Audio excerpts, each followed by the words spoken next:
పేదింటి చిన్నారికి పెద్ద కష్టం. ఆడుతూ పాడుతూ తిరిగే 10 ఏళ్ల బుడ్డోడు ఒక్కసారిగా విధి ప్రకోపానికి బాధితుడయ్యాడు. తన తోటి వయసు పిల్లలందరూ సరదాగా ఆటలాడుతూ రోజు పాఠశాలకు వెళ్తుంటే తాను మాత్రం ఆసుపత్రుల చుట్టూ తిరగాల్సిన దుస్థితి నెలకొంది.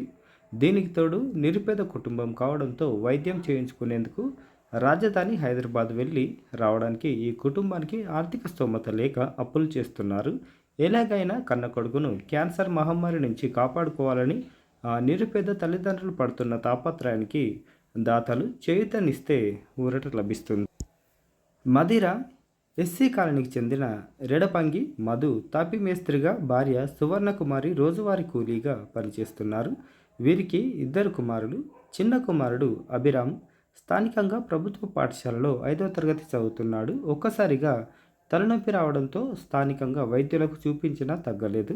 హైదరాబాద్లోని నీలోఫర్ ఆసుపత్రికి తీసుకెళ్లగా అక్కడి వైద్యులు స్కానింగ్ చేసి తలలో గడ్డ ఉందని గుర్తించారు.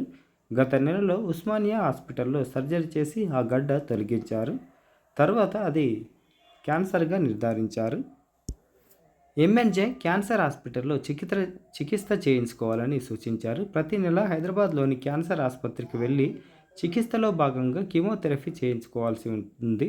ప్రస్తుతం ఒక్కసారి మాత్రమే కీమోథెరపీ చేయించారు. ఇలా నెల నెల పరిస్థితి మెరుగయ్యేంత వరకు కీమోలు చేయాల్సి ఉంటుందని వైద్యులు సూచించారని అభిరామ్ తల్లిదండ్రులు తెలిపారు. మధుర నుంచి హైదరాబాద్ వెళ్ళి రావడానికి ఔషధాలకు, మెడిసిన్స్కు అవసరమైన డబ్బుల కోసం అప్పులు చేసి అతి కష్టం మీద వెళ్తున్నామని వాపోయారు. తమ బిడ్డను ఎలాగైనా బతికించుకోవాలని ఉందని మానవత్వంతో దాతలు స్పందించి వైద్య ఖర్చులకు సాయం అందించాలంటూ బాలుడి తల్లిదండ్రులు దీనంగా వేడుకుంటున్నారు. వివరాలకు దాతలు సంప్రదించాల్సిన ఫోన్ నంబరు 9652111443 9652111443. మానవతా హృదయంతో స్పందించగలరని మనవి. మీకు తోచిన విధంగా సహాయం చేయండి. ఎక్కువ మందికి షేర్ చేయండి. షేర్ చేయడం వల్ల మనం ఇండైరెక్ట్గా వాళ్ళకు హెల్ప్ చేసిన వాళ్ళం అవుతాం.